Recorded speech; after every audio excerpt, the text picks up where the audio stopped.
Let's hope this goes. It's working. Ready? Yes. All right. Let me get a sip of water here.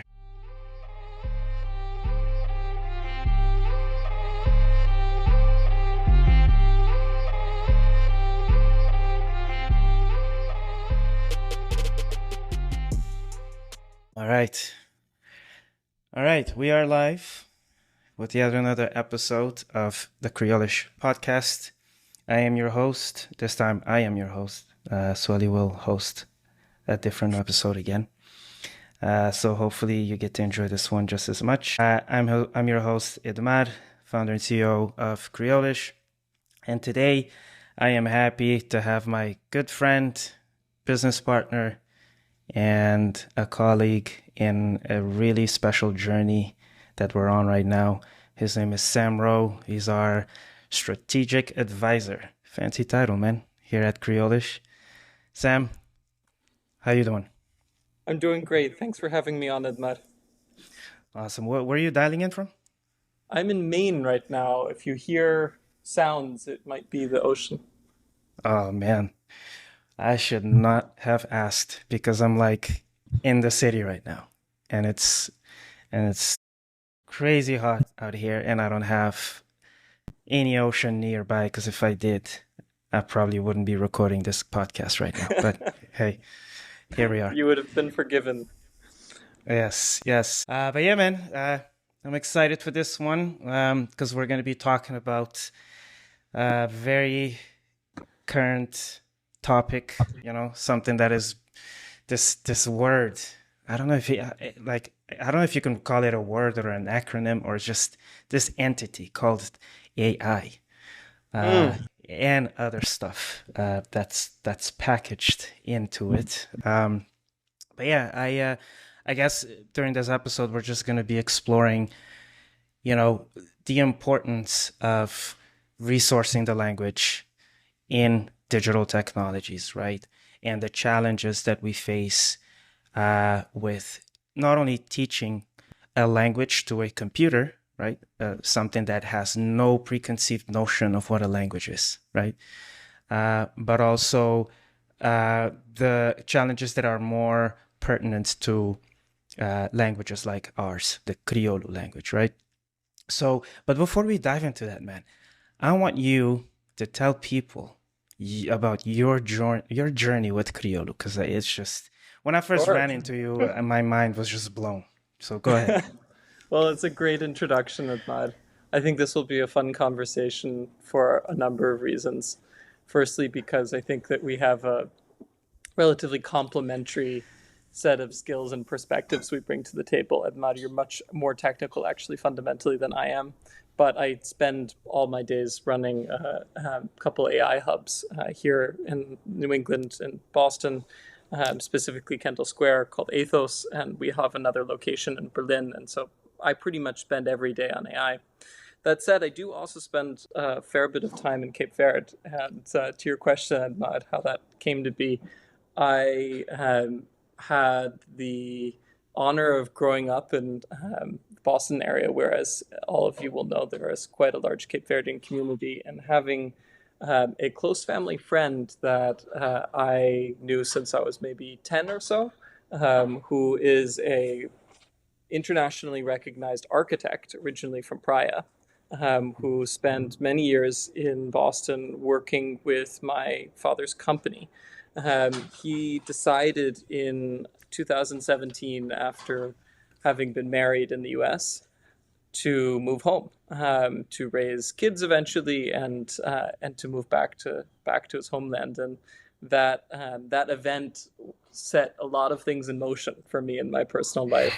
When that happened, I jumped on the opportunity that my father had received to go on a trip to Cape Verde and visit him and sort of accompany him in the first stages of his move.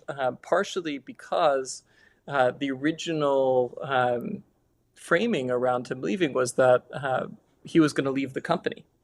Hmm. And I tell this whole long-winded story because what happened was that my father thought he was such an exceptional individual. His name is Sidi Gomes, by the way, to our listeners who may know him here in the community. Mm. that CIC, my father's company, should have a presence in Cape Verde in order to retain him. And so what that initial trip then became was a amazing journey. Long context for is that I was able to join, to bring some friends, visited Sal, Boavista, and Santiago for maybe 10 days. So it was a very brief trip, but then we looked at some potential offices and so forth. And it was wonderful, left an impression, but it wasn't until the pandemic when I was working on vaccines and testing that I was living in Boston, didn't know a lot of people at that point. I'd interrupted my studies, I'd moved back, and I was on a call with CD again, thinking about where I could be during this unusual time where I was starting to be online. And I ended up taking a decision pretty much from one week to the next to hop over and go. I didn't know if it was going to be for 2 weeks. I didn't know if it was going to be for 4 weeks, for a month. In the end, it became, I think, 5 months the first time that I went. Wow. And I just loved it. And I started bringing people from all over the world. I even got my mother, who's here in Maine right now, and others at various points to join. I think in total, since that first trip that I started spending time there, I've brought close to 20 people from around the world to Cape Verde at various points to live and be digital nomads, to work on different projects.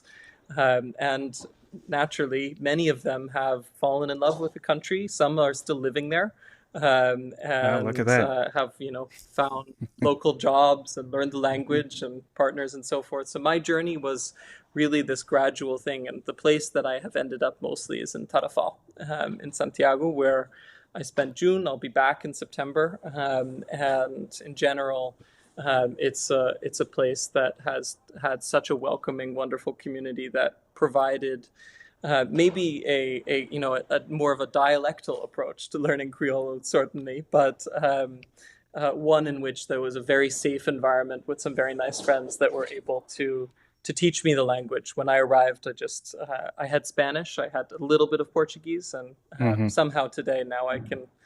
Well, do you think I speak Creole, Edmar? Do I? A I think little bit. that you are officially a American Badiou now. There we go. No, no, So I that's was, my journey in a nutshell. yeah, yeah. When I first met you and I heard you speak Creole, I was like, how did this happen? Because this is how we Cape Verdeans still think. Because we have this small island nation, and we just don't think that many people know of us, that many people see, you know, uh, the value that our country has to offer, that our communities has to offer, and like you said, the morabeza, right? That we offer, the hospitality. So it always brings me a lot of joy when I run into people who completely by chance just stumbled upon my islands and my people and ended up loving and appreciating it for all that we have to offer, because we don't have much to offer. We don't have natural resources or anything like that, but we Well, have great music, great food, great drinks, a lot of love, beautiful beaches, and a ton of potential for impact, right? it, it's uh funny. You mhm. say that there isn't so much to offer. I feel that's not so true. There, as you say, that last phrase I think is very important. There's just a huge potential for innovation and impact. I think that Cape Mhm. Verde is one of those countries that has an enormously talented diasporic population. People speak different languages. They have exposure to different technologies and systems around the world, and it's a melting pot for ideas. And even though in some parts maybe it's the focus is a lot on those things you mentioned, tourism around culture and so forth, there's also this just incredibly rich landscape, I think, of opportunities to set things in motion where Cape Verde can also be a leader for the region. So I've bought into the narrative that that is possible. Awesome. No, it is possible, and it's that possibility that has brought us together here, right? I It's think that that potential. Yeah, it's that potential for impact that we are seeing, and that I feel like it's well within our fingertips, right? It's so close, right? And that's what keeps us together in moving forward as we get closer and closer to fulfilling a common vision that we think that through Creolish we're going to be able to have. Indeed. We're going to be able to change the game. Um, so so now I'm curious. For the most part, you learned Badiou. What was it like listening to people like me, like Sampajut? Well, okay, so if you want the real, breakdown of how all this happened, I I actually first important context I should share is that I do speak other languages other than English. Right. I speak a couple notable languages that are known for strong dialects. Mm-hmm. German and Norwegian, I think, are excellent examples of that.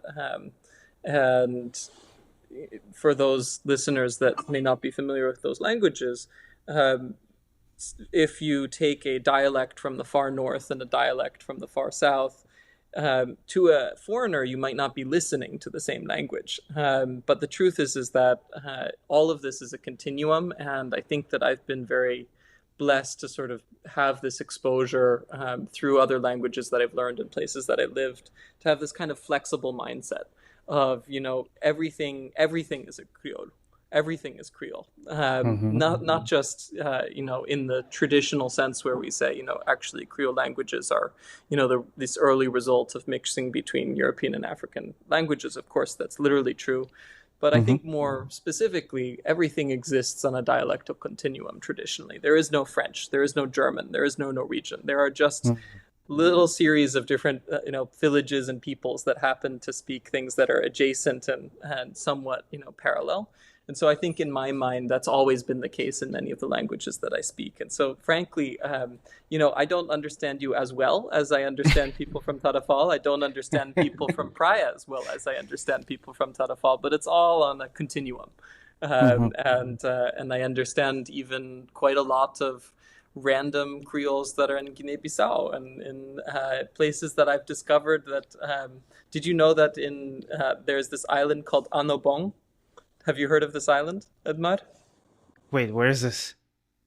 Annobon? Yeah, what Anabong? country is this in? I have no idea. First time I hear that. I didn't know of it either, but do you know the country Equatorial Guinea? Yep. Well, as it turns out, they have one island which is further out of the chain than Saint Tome and Principe. It's a tiny speck on the map. And even Mm-hmm. there, they have a Criollo, which is pretty much descended Right. from the same roots, even though that's originally, a Spanish colony and so forth, Yep. and or rather a Portuguese one. And even just looking at, randomly things will come up, and you can say, yeah, it's part of the family.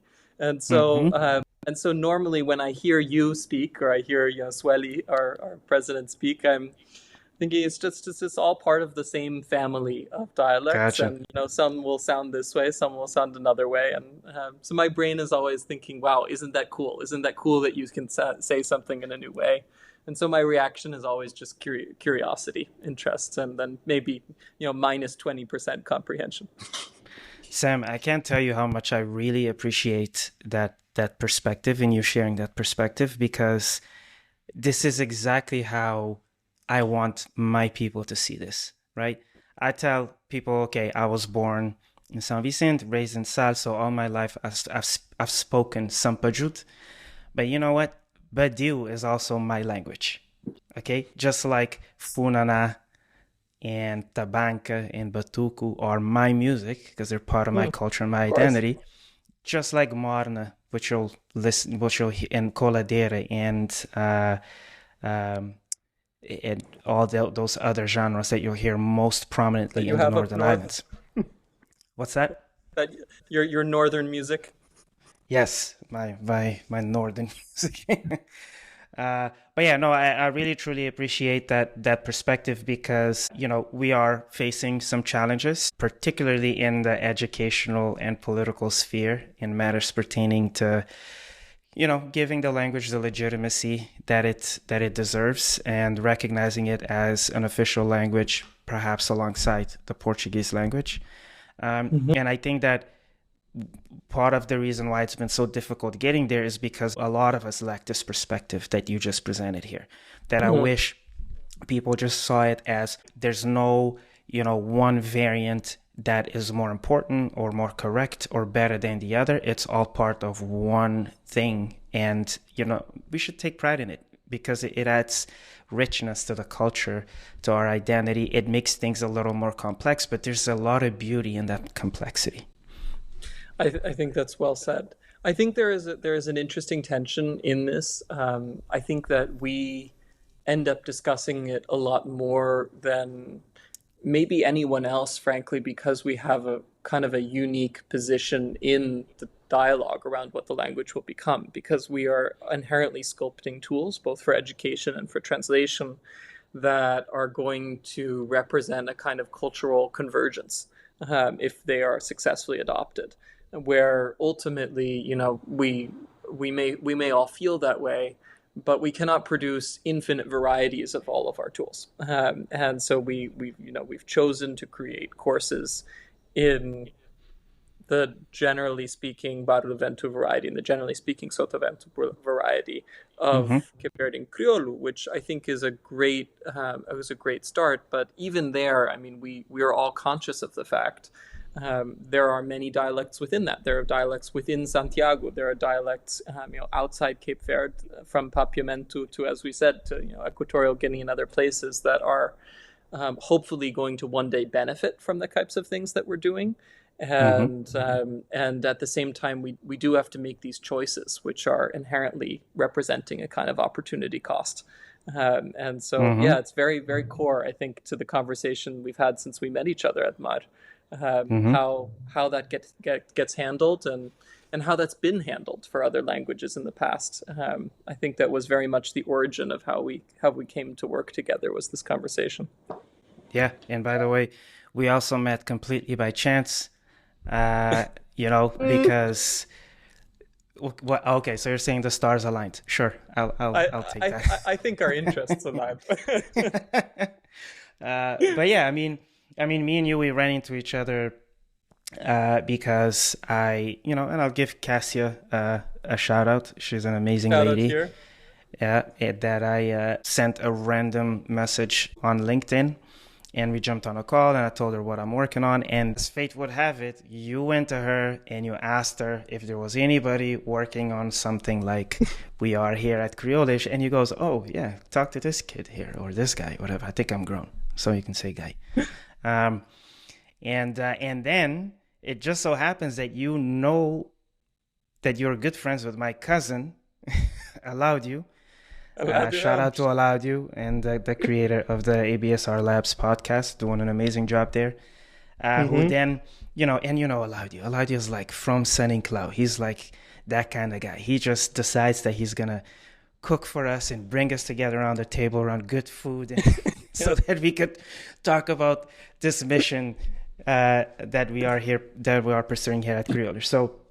So yeah, I think the more I think about it, the more I'm like, yeah, I think that our interests and maybe even the stars did align Yes. here. Yeah, So it wasn't so coincidental. yeah, We had two possible routes to finding each other at yeah, pretty much the same moment. But yeah, grateful to allowed you, man.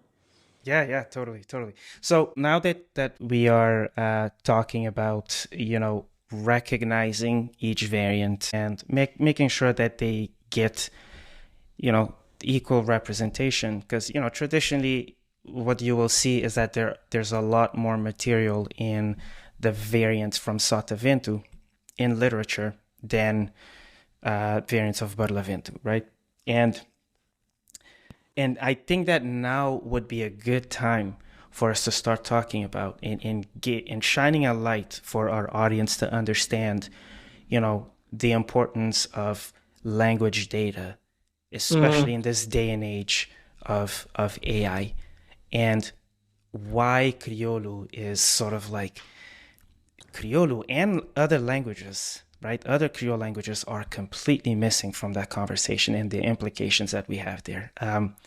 You've been running an AI hub, innovation hub in Cambridge, Massachusetts for a while now, and I've witnessed how you took it from like very humble beginnings to like now you have posts spread across different geolocations on this planet.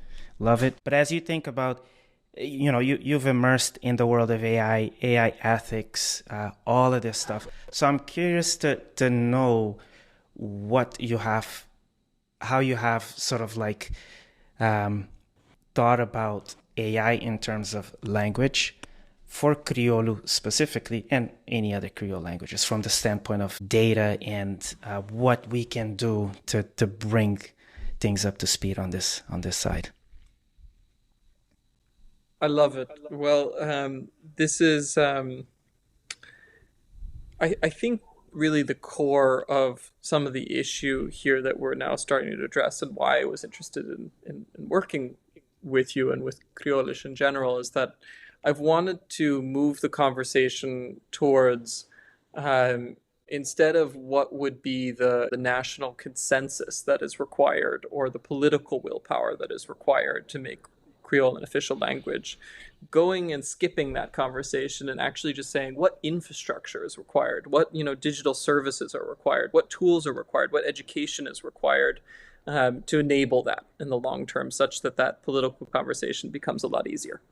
Mm-hmm. And when I think about, and I obviously have a bias towards this, because I'm not Cape Verdean.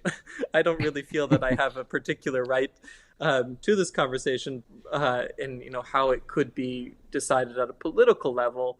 I just happen to have, as Edmar, you're saying correctly, quite a lot of exposure to the world of natural language processing, to what is going on in AI, that leads me to know a little bit about what, at least in theory, is the type of feedback loop that makes a language really digitally enabled and digitally native, and ultimately AI native. And so I think I'll just outline that briefly. Is that, in order to train any kind of language model, for our listeners who are just coming into AI, I'm just going to try to describe this in a way that hopefully appeals to all of our sensibilities, which is that you have to essentially imagine where we were 10 years ago with autocomplete.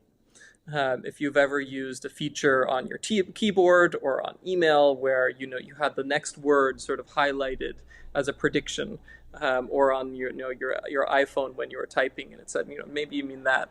Essentially, the more data and the more sentences, the more sentence pairings, word pairings that is given to a language model, the more accurately it can think about the next word. And so there is something that I won't go into as much, which is uh, looking at essentially the cosine similarity of two words to determine basic, or many words to determine sort of the next most logical Mm-hmm. point in the chain. And basically the determinant to how good a language model therefore is, to again make the point in more simple language, is to say more data is more accuracy, or at least more fluency. And that data is normally anything scraped from the internet. That's people's content that they've put up on websites. That's anything on public libraries, like Google Books might have previews available of random content.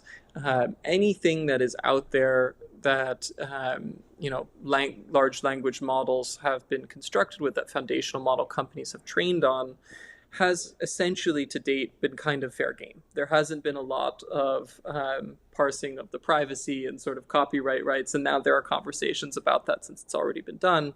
But essentially, the key thing for all of us who care about Criollo in this conversation to realize is that we only have the conversation about what data to use and not use when we have a lot of data available.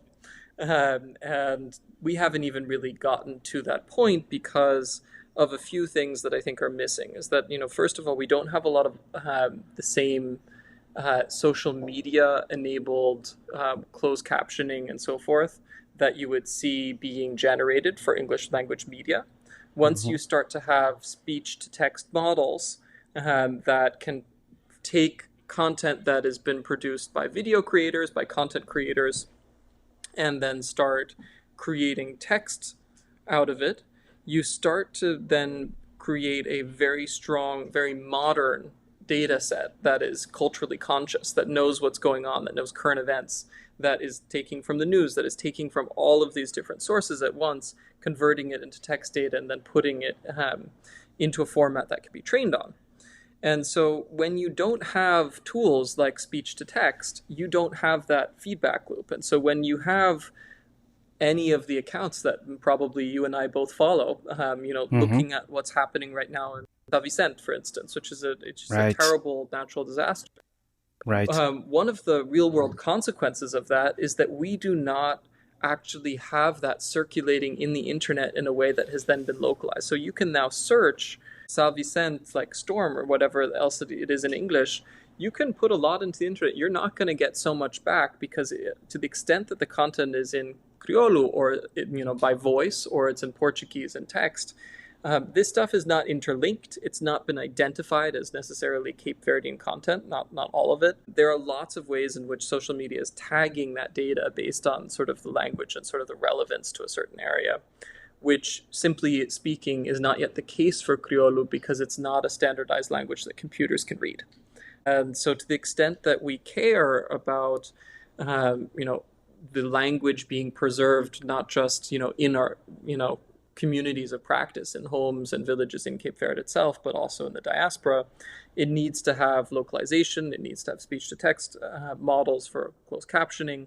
It needs to be interlinked. Content needs to be connected to other content that is in Criollo. If you don't know what Criollo is, and it's just simply that there are users, and those users also like other content, you can sort of by proxy determine that both might be belonging to Criollo, but you can't do that today per se in more in an objective way with technology as it stands. So I think that's sort of the level one of the description of sort of the state of play.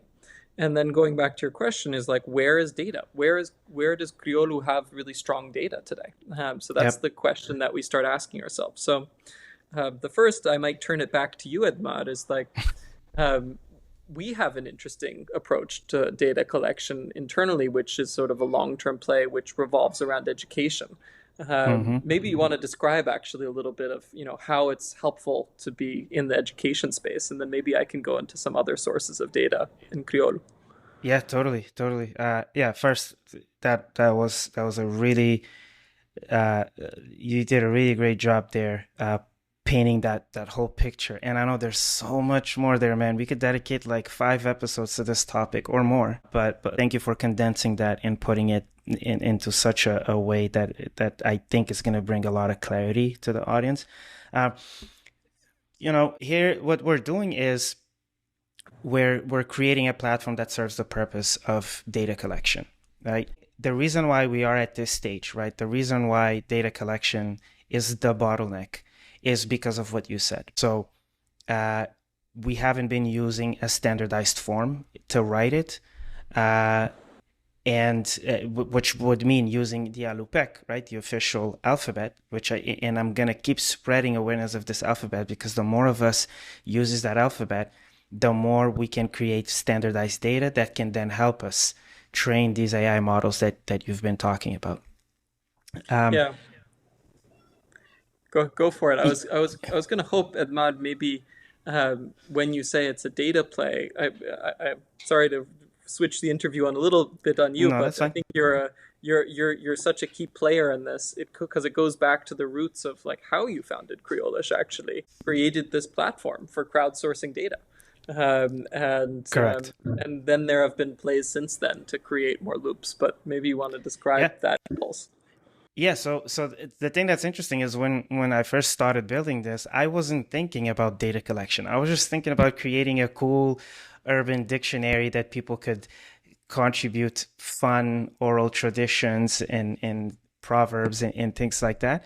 But as time went on, then I started gaining awareness of how much of a bigger problem there is to solve out here, which led us to releasing the translations dictionary, which now is giving us this ability that you were just describing to create sentence pairs between Criollo and English, and not only Criollo in English, but also Criollo from Barlavento and the Criollo from Sotavento, which is like nobody is doing this, and that is going to be key, right? Um, but yeah, I mean, I just want to touch on how on the why we are where we are right now, where we are starving for data so that we can leverage the tremendous power that technologies like AI can offer. The problem is when your language is not official, right, is not recognized at that level, it's not used in official settings, it's not used in formal settings, and because of that, it's not entered for record, right? The English language, for example, has been used in such contexts for as long as the English language has existed, probably. I don't know, maybe I'm exaggerating, but it's been used for long enough to create such a wealth of data that as soon as these guys invented a way to train AI models, boom, there were, of course, it's no coincidence that it had to be in English, right? That we had to experience something like ChatGPT in English right off the gate, right?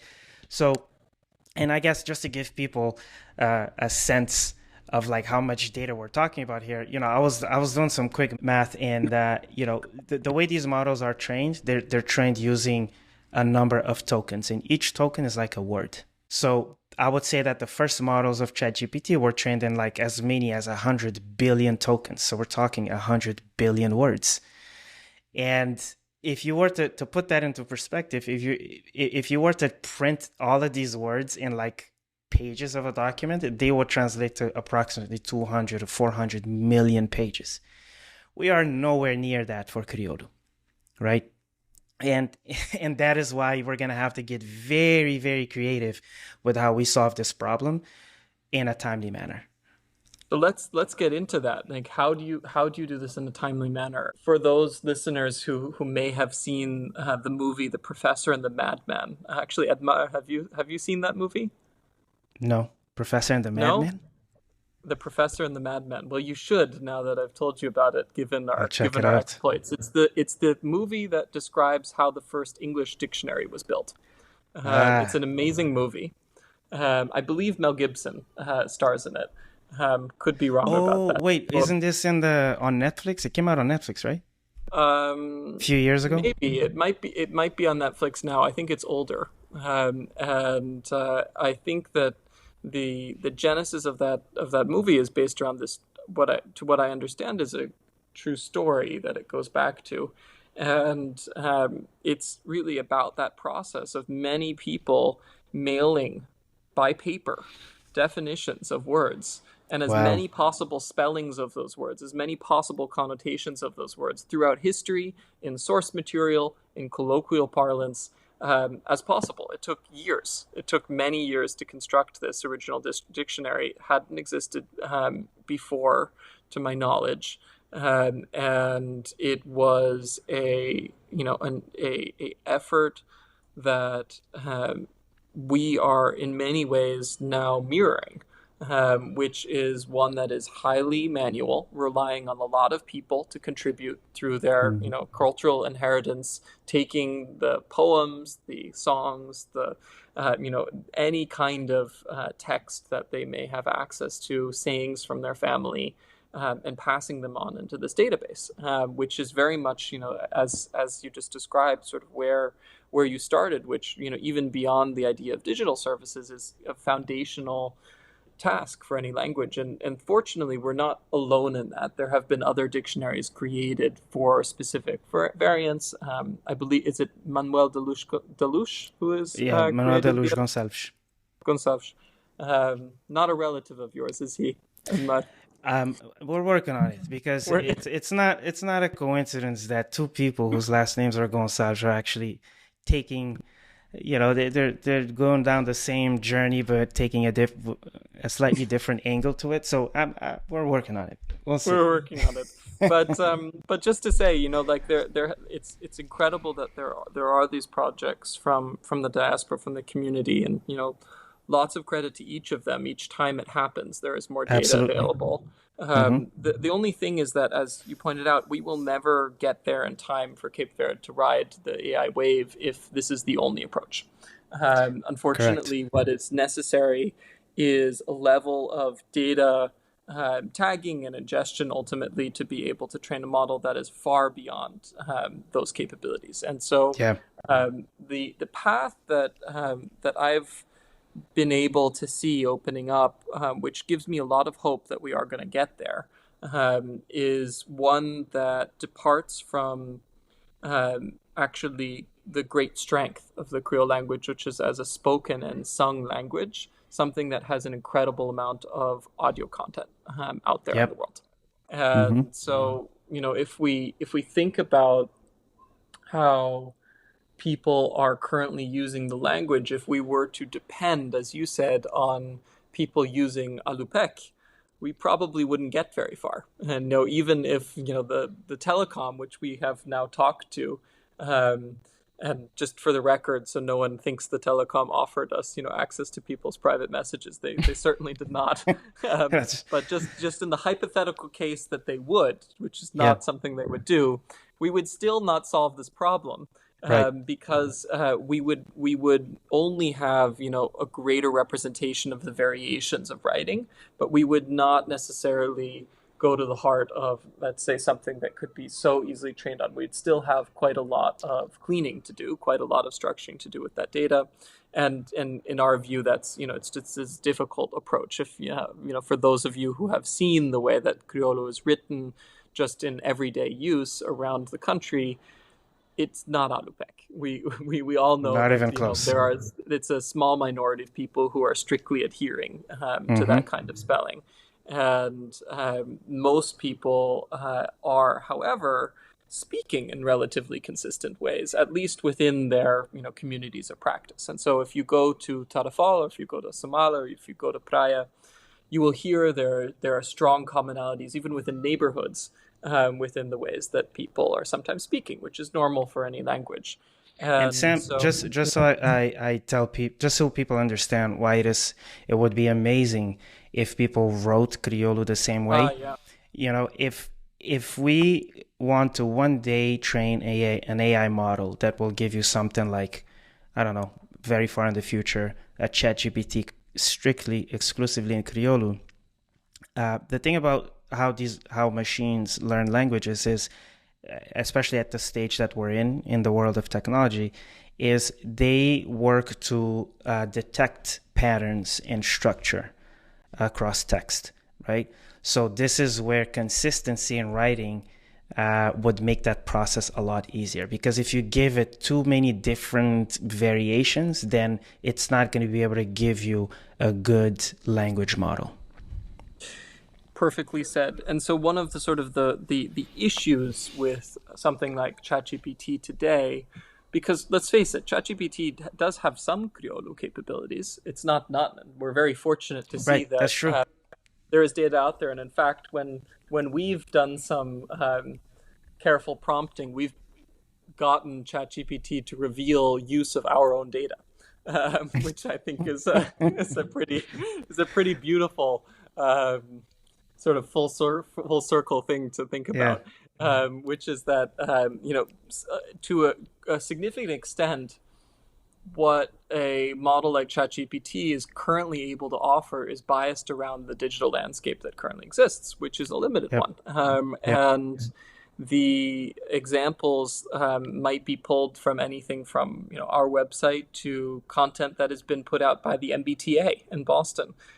We had an interesting scenario a few months back where I saw that there was a official Criollo translation of some public safety and public announcements Hmm. on a wall of the Kendall Square T station nearby where I work. And I thought to myself, that's an incredible amount of power in the hands of one individual I who know. likely has just written this. And very, very funny and long story. I won't call this individual out for anything, because it's really, at the end of the day, it's appreciation for working on this and for putting out this text. But I did end up getting into contact with the person who had done this, and I had a quick chat on LinkedIn with him, and it's clear, a lot of people are today just pitching in to be able to get this off the ground. But each instance of it reflects their own dialect. I think in his case he was from Praia, Yep. and it's not per se in Alupec, the translation that MBTA is putting out, although it's relatively speaking closer, and it's at least relatively consistent. But we are witnessing the fact that there is this strong bias. And so one of the things that I've considered to be a less biased approach and sort of maybe a hopeful future for criollos using audio is that, first of all, we have this incredibly rich history of musicians coming up with, very, very deep content, not just, the fact that people are singing and singing lyrics, but that those lyrics have been transcribed potentially in multiple ways throughout history, that those same lyrics to those same songs have potentially been sung by multiple artists because there's a lot of covering and riffing that goes on in the Cape Verde music scene. The fact is, there is actually a treasure trove of really high quality audio data, even tagged based on when the artists lived, when they were born, where they were from, which island they grew up in. And so to some extent, there are these pools of data out there that we've identified as potential targets. There is a whole layer of data that will hopefully be a feedback loop that we are ourselves going to have access to through courses. Is that by coming and learning Criollo with Criollish, you're not only doing this for yourself and for the preservation of the language through you, but you're actually going to be helping others. Because when you hear something and you are filling out, let's say, a little quiz, you have the opportunity to essentially give back to every other user of the language.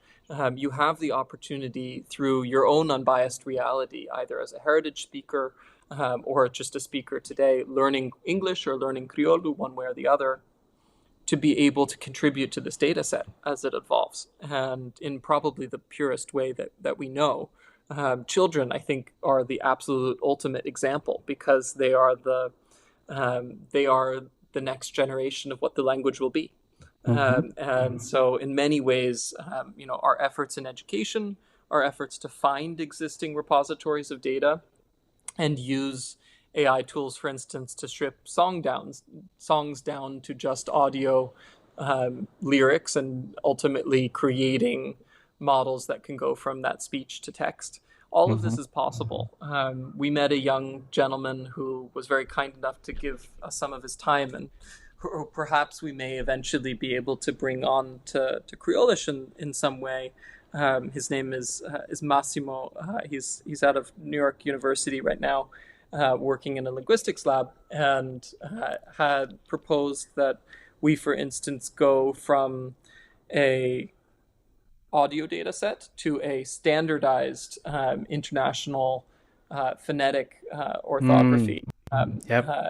And that we might be able to therefore essentially bypass the fact that not a lot of data is currently formed in Alupec, go straight to the phonetic decoding essentially of that audio data, and then ourselves standardize the way that it is then translated into Alupec, which would give us a very rich database then of Alupec textual data. And so there are a lot of different approaches. And so fundamentally, the future is bright.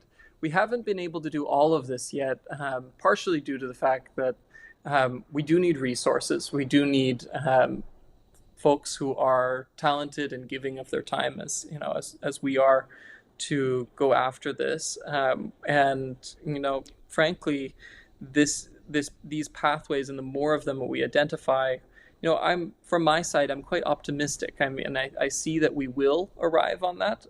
It is a matter of time. Yes. I could give you more reasons for my optimism, but I'll leave it at that. No, totally. And that's why when you asked me to talk about, the platform, I wanted you to talk about it, because me as the builder, I'll have a totally different perspective, not totally, but somewhat different perspective from the user of the platform. And it brings me a lot of joy to hear that you as a user of Criollish, you see it as more than just a dictionary or just courses. You're actually seeing it as a platform that is going to allow people to actually contribute to the collection and the building of this data set that will one day be fed into these machines, so that we can unlock all sorts of possibilities across every aspect of society, across Cape Verdean communities.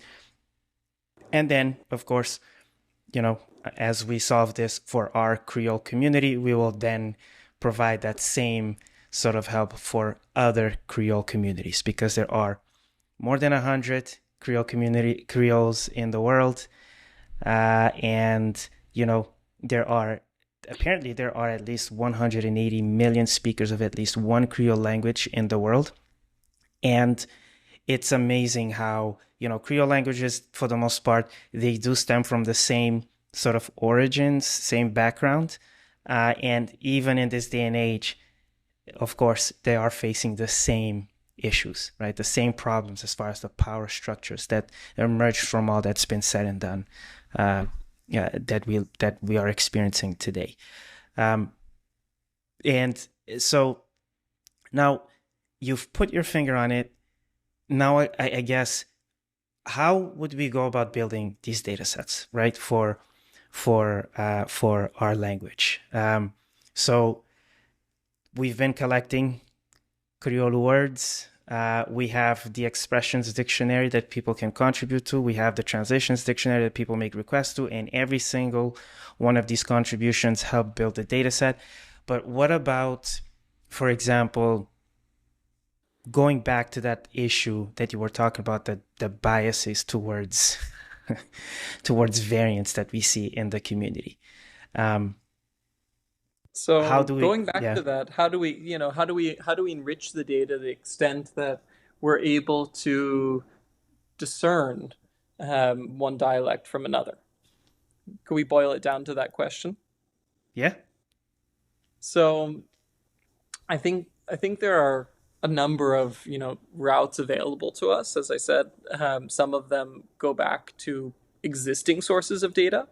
Um, you and I had a lot of fun experimenting with Moises AI, which I encourage anyone who has some musical inclinations to try at some point just for fun, which will allow that extraction of audio data around lyrics from music, that gives us some sense of some ability to get a baseline for different dialects. It's a little bit of an unproven methodology because there's some bias when vocalizations are for music rather than for communication.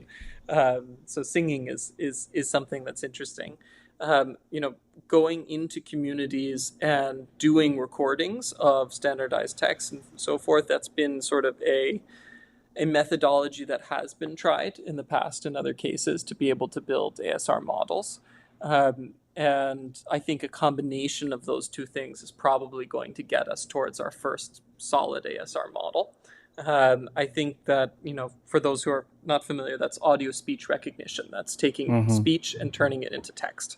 Yep. And then, from there, we are going to need to have quite a lot of data translated and standardized. And so the more folks who engage on our courses, the stronger that becomes. The more people who are going to participate in the building of the crowdsourced dictionary, of course, that can work. But the thing that as we all know, we're interested in is data loops, places where it is going to continuously be renewed and better over time and more, let's say, modern as content. And so what needs to emerge once we've got, ASR is that we've got to train probably some small language models that could be using providers like RC. RCAI is one that we've been in Mm-hmm. contact with that we need to reinitiate with to see what the minimum threshold would be for the amount of Right. data. Right. We need to actually see how to come up with a path that delivers real AI sovereignty. And so what I mean by that is you can create machine translation and you can create, in some cases, maybe enough of a strong ASR model as a base to be able to start getting yourself a lot of content. But unless there is, through social media and through websites that are out there today, localization software and the closed captioning I described, and sort of the services provided probably as an API eventually from Creolish, Mm-hmm. we essentially need to embed ourselves in the culture and in the world today. because what needs to finally be the end product is that ChatGPT or a platform like that, maybe it's Creole-ish AI, um, Yep. is going to need to not only be capable of understanding, therefore, all of these different varieties. Back to your question, but it also needs to understand what's happening, in Brava. It needs to understand what's happening in Saint-Anton. It has to know the today's reality of people in relation to the language, not just the way that the language was spoken, let's say 20 years ago or 30 years ago, based on the data Hmm. sets that are available. And so one thing is having representation, and the other thing is having currency. And so I think representation is something that can be solved by, the people of Cape Verde and the diaspora today by engaging with a lot of these platforms as we start to release them. And that's going to be something that is, I think, probably a uniquely participatory process when you think about the history of, digital enablement for languages in the past. I think that Yeah. will be great. Yeah. But, in order to make Criollo AI sovereign, it actually has to have that content interlinked and available in a way that is trained on that makes it relevant. And so if people are still wondering, why do all of this? Why spend even your time on this when ChatGPT soon is going to be able to understand sort of, or at least be able to put out sort of a median of a lot of Criollo. And I would say that's true and that's great. That's also an accelerant. But in order for it to have the context on anything relevant to our lives, to Cape Verde, to the diaspora, we need to create those data loops, and that's what's up. 100%. So Exactly. that's where this needs to go, and that's where what we're exploring.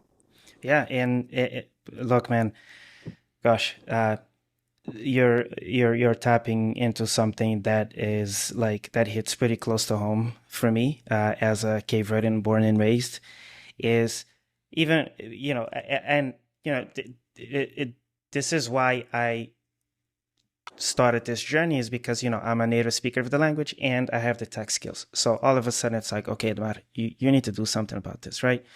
But in general, I guess what I'm trying to say is, um, I don't think it's a good idea for us to be, for the direction in which we move in this highly tech world, to be dictated strictly by folks in Silicon Valley, right? It's like it just that just doesn't make sense. We need to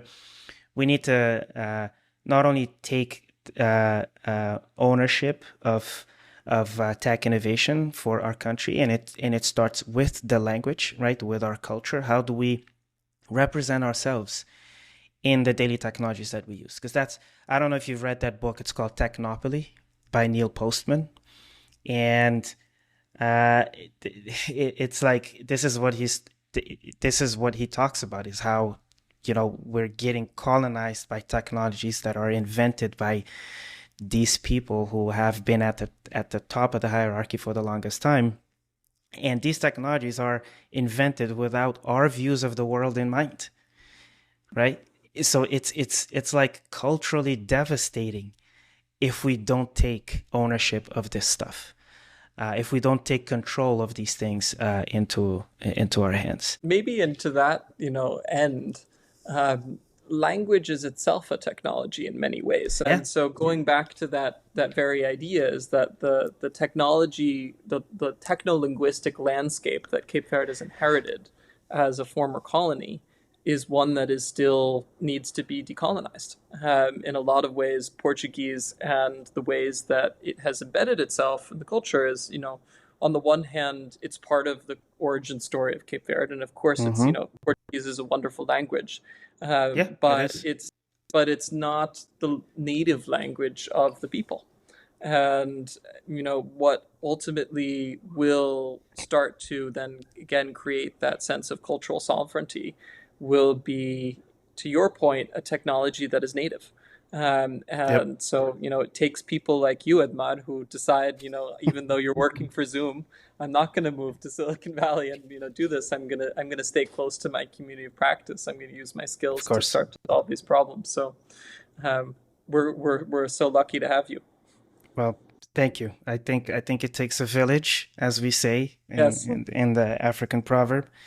and we're happy to have you come along in this journey. So, so okay, now what is the outcome of all of this, right? Because me, I'm a technologist, but I think that technology is a means to an end, not an end in itself, right? So you've talked about the AI sovereignty, but if we were to think in What does terms this mean? of, Like, what does this mean to a normal person?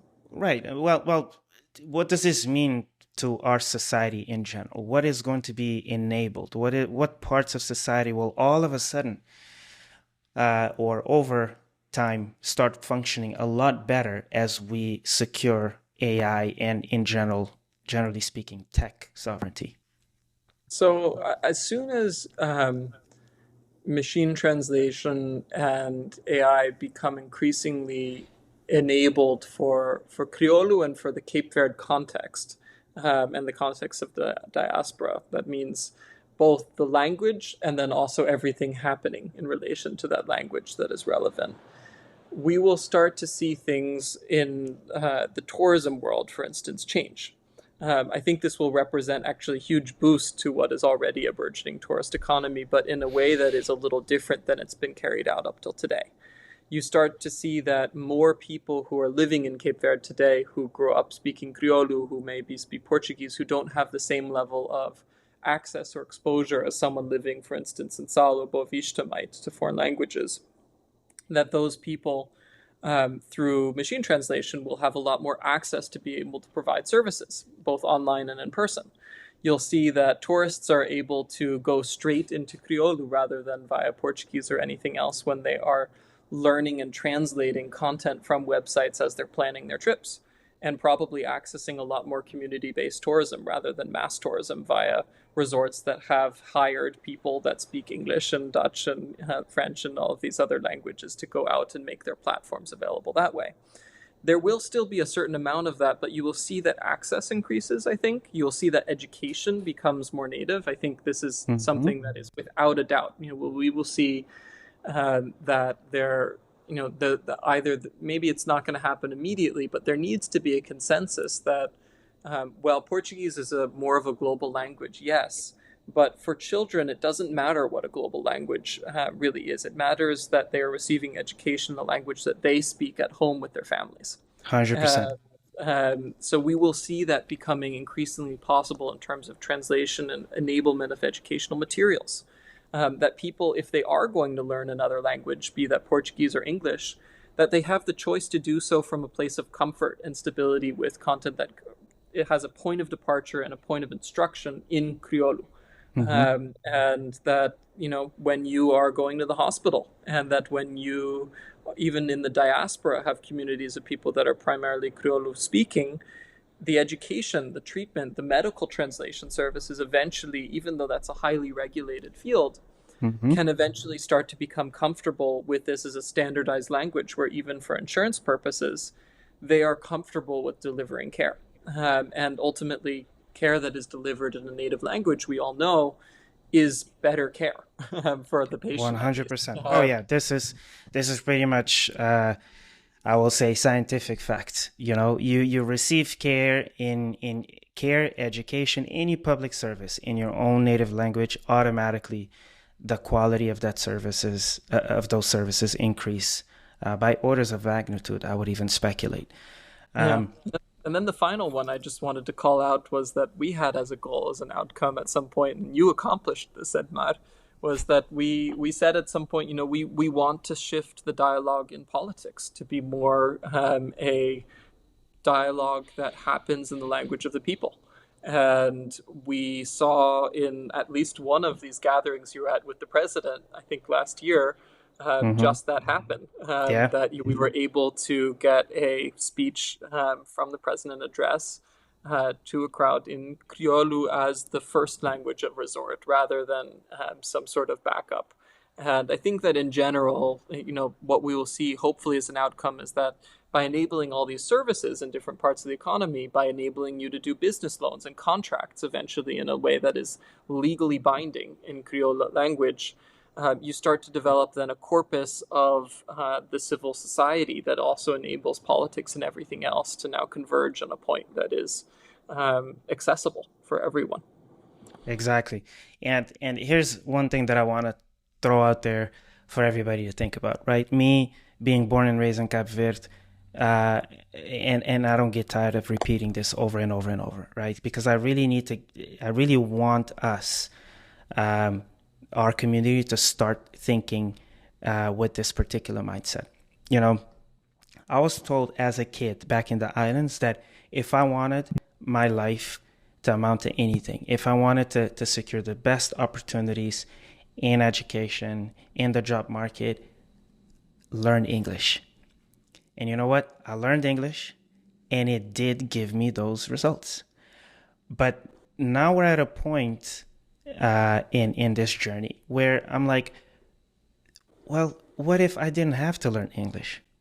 What if I had access to all of these opportunities in my own language? Imagine how much of a rebalancing in power structures would happen across the globe if we get there someday, if we contribute to a multilingual internet, multilingual technologies, right? Because, connectivity to the internet is a human right, but we all know that for someone like me, for someone that speaks my language, most of the content on the internet is not in my language. So really the meaning of this connectivity is negligible, right? Or even damaging to the extent that the cultural consumption of content then becomes more convergent on dominant languages, on English. Exactly. And with that, what we're effectively doing is perpetuating, right, the power structures that emerge from all that's been said and done. So there's so much at stake here. And again, I'm just dreaming of that day where someone picks up his or her phone and speaks into his or her phone in his or her native language, and it understands it instantly. This is something that will change everything. It is our obligation, even as an international community, to start moving in that direction. Well said. Well, I think it's a perfect place to leave it. We're going to do that for Criollo. If you're listening and you want to be part of this journey and you have skills, whether that's in data management, in AI, in accessing data that exists in the Criollo language, in simply representing yourself, go make an account on Criollish. Go contribute a phrase. Contact us. Tell us how you want to help. Write an article. Write anything. Create something from this. This is not, as Edmar is putting it, this is not just a fun concept. This should happen. And if you care about the cultural heritage here, this is a way that you can be a part of it. You don't have to watch from the sidelines. I think we'd love to hear from you, or at least I would. I don't know if Edmar wants to. I would love to. And by the way, again, follow us on social media, Facebook, Instagram. We're on Twitter, on LinkedIn. We have a thriving community on WhatsApp. The community link is somewhere out there. You can find it on all these channels so that you can join the conversation in real time. Sam, I was going to ask, why did you join us? Why did you join Criollish? But I think you've left so many dots to connect here that we're just going to leave it as homework for people. How about Good. that? If they can't figure it out, they should just listen to this again. Exactly.